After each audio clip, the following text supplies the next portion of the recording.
खारन नेक्स्टआव इउपिपिएलआथ' जोब्बाय हमनानै लादो फोजोब्बाय बे पलिटिकल माबाखौ पार्टिखौ नेक्स्टआव बिजेपिआ बिपिएफखौ फोजोबनाय दंसन लामा फैबाय दैट मिन्स नेक्स्ट बिश्वजित दैमारिया बिटिसिआव बिटिसिनि चिफ जागोन 100% निश्चित नोंथांमोना गोसोआव लाखा आं खामानि मावगोन बयबो आंखौ सहाय खालाम होनना बुंनांगौ खालि बर'ल' बुंबाय थादों बियो खुलुमबाय रायजोफोर आं नोंथांमोननिसिम जे मोनसे भिडिअ बे टपिक लाबोदों बे टपिकआ जाहैबाय दाख्लैनि जे आसाम बिधान सभा बिसायख'थि बे बिसायख'थिनि सायाव आं नोंथांमोननो फोरमायगोन आरोखि सायाथार ओरै नै बैजों बै नुदोंना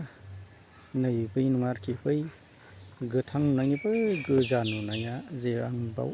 फिसाजोखौ स्कुलाव दोनफैदों आरोखि बावनो आं दसे जे बे थानायावनो नोंथांमोननिसिम आं मोनसे भिडिअ लादों बे हाग्रामा महिलारि सारा जे दिपेन बर'नि जे पलिटिकेल केरियारनि सायाव एसे बाथ्राखौ खोनासंनानै ला दिपेन बर'आ माबायदि बुंनांगौमोन आरो इलेक्सननि सिगां माबायदि रायजो राजानि सायाव खोथा बुंदों नोंथांमोना हाग्रामा महिलारि सारनिफ्राय खोनासंनानै लाबानो जाबाय आरो बे मेन टपिकआव जे थांनायनि सिगां पिआरपिनि जे आफादगिरि रन्जय जे ब्रह्म बे आदाया एबा सारा मा खोथा बुंदों बे बिपिएफ आरो इउपिपिएलनि सायाव बिजेपिआ मा रोखोम खालामगोन बा मा रोखोम बिटिसिखौ क्रेपचार खालामनो नागिरदों ना नोंथांमोना भिडिअखौ नायनानै लाखोबानो जे आंनि काहानिखौ लानानै सेथि नाम्बाराव आरो नैथि नाम्बाराव आं दा राजनितिनि खोथाखौ ससे बुंगोन खारन काहानिया बेनो आंनि थाखाय आं मिथिगौ जे जेला बिपिएफ सरकारा जेब्ला सालायदों आगोलाव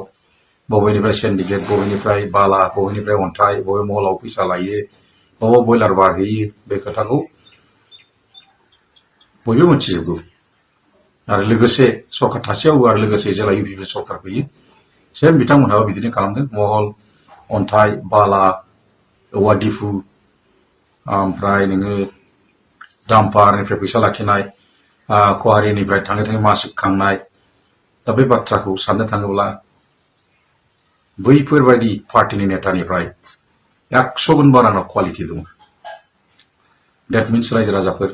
आंनि बाथ्रा बुंनायनि खारना बेनो आङो जाहैबाय आंनि सबसे उइक पइन्टआ जाहैबाय रायजो राजाफोर आङो मालायनाव थाखा बिनो लाजियो खारन आं रावनावबो आं थाखा फैसा लाया बे बाथ्राखौ आं स्पष्ट खोथा बुंबाय जेसेबां आं इलेक्सनाव पार्टिसिपेट खालामदों आङो थांनाय इलेक्सनाव आङो एमपि गेलेनायाव माखासे आंनि हा फानदों माखासे आंनि बास दंमोन लाइन बास बेखौ फानदों माखासे आं लन लादेरदों थेवब्लाबो आङो मोनसे जिनिसाव गोबाङैनो लाजि रायजो राजाफोर बेयो जाहैबाय आंनि उइक पइन्टआ जाहैबाय आं बै इउपिपिएल बिपिएफनि नेताफोर बायदि आं हाया मावनो डेट मिन्स आं अनेस्टि बाराद्राय खारन गोबां मानसिफ्रानो आंखौ बुंदों जे आदा नों माबोरै पार्टि सालायनो खारन नोंथाङा जुदि पार्टि सालायोब्ला बैसोर बायदि इउपिपिएल बिपिएफ बायदि सिन्डिकेट राज खालामनांगोन प्रत्येकटा औवा दिफु आदा फैसा खांनाय आरम्भ खालाम प्रत्येकटा अन्थाइ बालागारिनिफ्राय फैसा लाखि प्रत्येकटा बयलार सिन्डिकेट वेस्ट बेंगल गेटआव थांनाय आदाया नोंबो सासे पलिटिकेल लिडार हिसाबै नोंथाङाबो बाहागो मोनफायो आदाया बेखौ मावनो रोङाब्ला माब्लाबाबो साक्सेसफुल जानाय नङा होननानै बे बाथ्राखौ आं बुङाखै गोबां 10टा 15टा मिडियानि चेनेल आंखौ इनकारेज खालामदों थेवब्लाबो आं मानियाखै खारन आंनि उइकआ बेनो आं फैसा जिनिसखौ मानसिनाव गोबाङैनो लानो बा बिनो लाजियो बे आंनि थाखाय सबसे उइक पइन्ट रायजो राजाफोर आरो हाया बे जिनिसखौ खारन आं दाख्लि इलेक्सन गेलेनायाव आं सैथो खोथाखौ बुंगोन जेला आं मोनसे फिसा लन एप्लाइ खालामबावदोंमोन इलेक्सन गेलेनो थाखाय एसे 1 सप्ताहसो उइक जादोंमोन आं सासे बिदानाव एकमात्र 20,000 थाखा बिदोंमोन जे बेलट पेपार बानायनो थाखाय आंनाव फैसा सर्ट जाबायमोन बे खेत्रआव आङो मात्र 15,000ल' मोनदों बेखौ लाथ'दों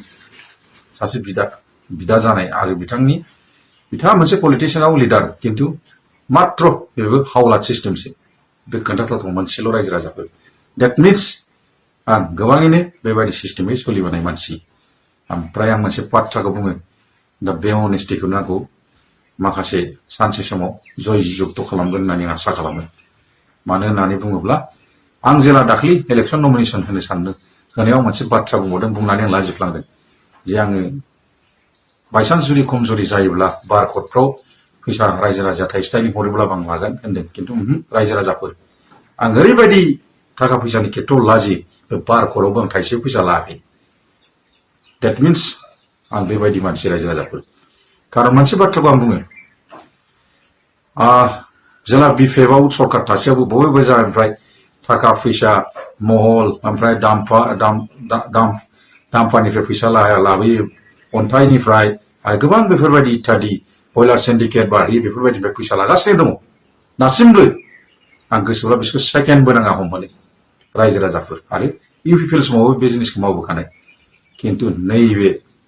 दा नोंसोरजों रायलायबाय थानाय जे आं खिन्थु बे खेथ्रआव आं गैया रायजो राजाफोर बेनो जाहैबाय आंनि सबसे गिदिर क्वालिटि दा रायजो राजाया फोथायै फोथाया नोंथांमोननि बाथ्रा आरो आं मोनसे खोथाखौ नुदों दाख्लि जिहेतु आङो इलेक्सननि सिगां जेला केम्पेइनाव थांदोंमोन अब्ला आं मोनसे बाथ्राखौ बुंदों रायजो राजाया जुदि होयो बर' रायजो राजायाल' दस्रा जातिखौ बुङाखै दे ओरैबायदि रिस्क लानानै बुंनो रायजो राजाफोर बर' रायजो राजाया जुदि आंखौ गनायनानै लायोब्ला आं देरहागोन आरो बर' रायजो राजाया जुदि गनायनानै लायाब्ला आं जेनगोन होनना स्पस्ट बाथ्रा बुंदों बे थार जाबाय रायजो राजाफोर खिन्थु बेनि गेजेराव आं मोनसे बाथ्राखौ दिनै बुंनो लुबैयो आसामनि गिबि मन्त्रि हेमन्त बिश्व शर्मा बिथाङा जे बिथाङा जुदि हेकार बा एभिएमखौ हेक खालामाखैब्ला मा हिसाबै बुंनो हायो नमिनेशन होनाय लोगो लोगो 15-20 दिन सिगां जे गौरव गगैया 10,000 भटआव जेनगोन मा हिसाबै बुंनो हायो नैथियाव बिथाङा जे बिजेपि इलेक्शना 120 बा 100 क्रस जागोन मा हिसाबै बुंनो हायो जे आब' सेउलिया 40,000नि खासाखासियाव देरहागोन डेट मिन्स टटेलि बे मेकिं जोब रायजो राजाफोर नैथि नाम्बाराव बे थांबाय थारमाने ओरैबायदि हेभिं मेसिना हेक खालामदों बेखौ बयबो मोनथिगौ बे थार बाथ्रा नैथियाव थार बाथ्रायाव आं मोनसे खोथाखौ बुंनो थांबावो रायजो राजाफोर दा गोबाङैनो बिटिसिआव बिपिएफ सरकार दङ बा हाग्रामा महिलारिखौ जाय बिपिएफनि वार्कारफोरखौ आं मोनसे गुरै खावलायगोन पलिटिक्सनि खोथायाव आं फैबाय आयदायाव खारन मा बाथ्राखौ आं खावलायगोन दिनै 4 बिजेपिनि केन्डिडेट फसंनानै 4 देरहाबाय खिन्थु बेखौ जाहैबाय आदा महिलारि हाग्रामा आदा महिलारिया ग्रेट मिस्टेक खालामबाय बिथाङा बिजेपिनि केन्डिडेट होयोब्लाबो सानै एटलिस्ट क'क्राझार आरो चिरांनि केन्डिडेटखौ बिथाङा खायदा लानांगौ कंग्रेसखौ देरहाहोनांगौमोन बा इउपिपिएलबो मोननैखौ देरहाहोफ्लानांगौमोन खारन डेट मिन्स बिथां 4 देरहानाय माने बिथाङा कालप्रेट जाबाय बिफदआव दङ खारन बै समाव प्रमद बर'खौ नोंथांमोना नुदोंना नुवाखै नैबे दा बिजिनियाव देरहानाय अरुप कुमार देआ एरसनब्र खालामनाय ओरैबायदि इनकुवारि खालामहोदों डेट मिन्स प्रमद बर' आदा बिथाङा मोजाङै मावनो हायाखै दा थिग बे पजिशनाव हेमन्त बिश्व शर्मा नायग्रा 4 बडिगार्ड बायदि दारवान बायदि जे देरहाहोखाबाय डेट मिन्स हाग्रामा महिलारि बिथां आदायाबो एबार मोजाङै खामानि मावनो हाला आरो बिपिएफ पार्टिनि वार्कार्सफ्रा मोनसे जिनिसखौ दिनै मोनथिनानै लाखा आं बे बाथ्राखौ बुङो इउपिपिएल बिपिएफनि बाथ्रा फैयाखै इउपिपिएलखौबो बुंगोन आं खोनासंग्रो बिपिएफ पार्टिनि वार्कार्सफ्रा नै बाथ्राखौ मोनथिनानै लाखा जे बिपिएफआ जे एबार स्पस्ट मोजां मावनो हानाय नंला बेखौ मोनथिना लाखा खारन हय मिनिस्टारखौ जेबो एक्सपेक्टेड खालामदों बेबायदि होनाय नंला आसा खालामदों होनो हागौ दा बर्तमान 2 ओमफ्राय गेजेराव बिसोरो जेरखम इउपिपिएलनो 2 होनानै बोखाराखै होनबा बेबायदि बोखारबावगोन आफादफोरखौ गोसो मोजां मोनफ्लाथों होननानै थारमाने ओरैबायदि बिसोरनाव मेजरिटि एबसुलुटि मेजरिटि मोनबाय बिथांमोना गुरुत्व होनाय नंला बिपिएफ पार्टिखौ थारमाने मा बिपिएफ पार्टिया जुदि खम मार्जिनाव देरहाहोनो हायोमोनब्ला गावसोर जेखौ डिमान्ड खालामदों बेखौ मोनगौमोन दा गतिके फेलार रायजो राजाफोर जेसेबां आसा खालामदों बेबायदि हानाय नंला गतिके ओंखायनो बे बाथ्राखौ बुंदों आरो इउपिपिएलनि बाथ्राखौ आं दिनै बुङो इउपिपिएलआथ' सिखारफिननांगौ बहुत खस्थ' मानो होननानै बुङोब्ला इउपिपिएलखौ आं दिनै मोनसेल' बाथ्रा बुङो इउपिपिएलआ जुदि स्ट्रं मोनब्ला दिनै आं बुङो रायजो राजाफोर नायकरियाबो क'क्राझाराव इउपिपिएलआ मोजां हार्डवार्क खालामनो हागौ एटलिस्ट चिराङाव हायोमोन बै 2 एमपि बिथांमोनखौ आं बुंगोन जे जाय रोंगोरा आदा बिथां एमपि जाय आदा लकसभानि जयन्त आदा एमपि बिथांमोनहा जुदि स्ट्रं एमपि मोनब्ला चिरांखौ भगवान फैबाबो 2 डिस्ट्रिक्टखौ बिपिएफआ देरहामोन बा बिजेपिआबो देरहामोन खारन 2 एमपिनि क्वालिटिया रायजो राजाफोर दस्रा गुबुन हारिनि टेलेन्टेड एमपि मोनब्ला 1 एमपि दङमोनब्लानो बे सासे एमपिजोंनो स्टेटखौ कभार खालामनो नागिरो बेखौ गोसोआव लाखा खिन्थु बै आं लाजिदोंसो इउपिपिएलनि बाथ्राखौ बुंनो थांबा बै सानै एमपि थासेयावबो चिरांखौ बोरै निल खालामनो हाखै बे बाथ्राखौ आं बुंनो एमपिआ मोनसे ओरैबायदि शक्तिशाली जिनिस एथ' फिसा डिस्ट्रिक्टआव सानै एमपि थानायावबो मारै एमपि बिलाइ टुइट जाखो आं बेखौ एसे लाजिनाय मोनदों रायजो राजाफोर गतिके बाथ्राया बुंनो बेनो रायजो राजाफोर ओमफ्राय आं मोननै जिनिसखौ दिनै बुंखाबाय खारन आं माबायदि खस्थ'यै हार्डवार्क खालामनानै फैनाय आरो हाग्रामा आदाया माबायदि फ्रि मावनो हागोन ना हाया बे बाथ्राखौ बुंबाय नैथियाव थामथियाव इउपिपिएलनि उइकखौ आं बुंबाय गतिके बेनो खारन नेक्स्टआव इउपिपिएलआथ' जोब्बाय हमनानै लादो फोजोब्बाय बे पलिटिकेल माबाखौ पार्टिखौ नेक्स्टआव बिजेपिआ बिपिएफखौ फोजोबनाय दंसन लामा फैबाय that means next Biswajit Daimaria बिटिसिनि चिफ जागोन 100% निश्चित नोंथांमोना गोसोआव लाखा थेरा बेरा खालामगोन वेस्ट बेंगल बायदिखौनो धंस खालामनो हादोंबा दिनै एथ' हुम पावार गोनांखौनो पावारफुल सासे नेताखौनो इडिसिबिएल नोंनि बिटिसिआल' जेबो पावार गैया नेक्स्टआव गेट रेडि साबधान थाखादो बिपिएफ बे बाथ्राखौ बुंनानै आङो फोजोबनाय जाबाय गोजोन्थों बिटिसिनि गासिबो जाथि जनगोष्ठीनिफ्राय बे हिसाबै बिटिसिनि गासिबो जनगोष्ठीया गासिबो जाथि जनगोष्ठीया जोंखौ हेफाजाब होदों आरो जोंबो जों जेरै लुबैदों जिहेतु जोंखौ सहाय खालामदों बिपिएफ हान्जाखौ जोंबो बिपिएफ हान्जानिफ्राय गासिबो जाथि जनगोष्ठीनि जिथु लुबैनाय बेखौ सुफुंनो थाखाय जोङो सेस्था खालामनांगोन इउपिपिएलखौ मारै 5-0 खालामनांगौ सार इउपिपिएल 0 माने बेथ' रायजोनिसो खोथा आंनिथ' खोथा नङा रायजोआ जायखौ मोजां मोनदों बेखौ सहाय खालामदों दिनै इउपिपिएलआ रायजोनि थाखाय मा मावदों मा मावाखै बेखौ रायजोआ दिनै फिननाय होदों जोङो मथथे बिपिएफ हान्जा हिसाबै रायजोआ जेरै लुबैदों जेखौ आसा खालामनानै जोंखौ दिनै सहाय खालामदों जोंबो सहाय खालामफिनलांगोन बेखौनो आं खोथा होबाय बास सार मोनसे खोथा ससियेल मिडियायाव गोबां नुदोंमोन जे नोंथांनि बिसियाबो जिउले महिलारिया फार्स्ट टाइम एमएलए जाबाय बिथाङा बुंदों आंनि बिसायाल' मावनो हाया आंबो मावना दिन्थिगोन होनना रायजोफोरनि थाखाय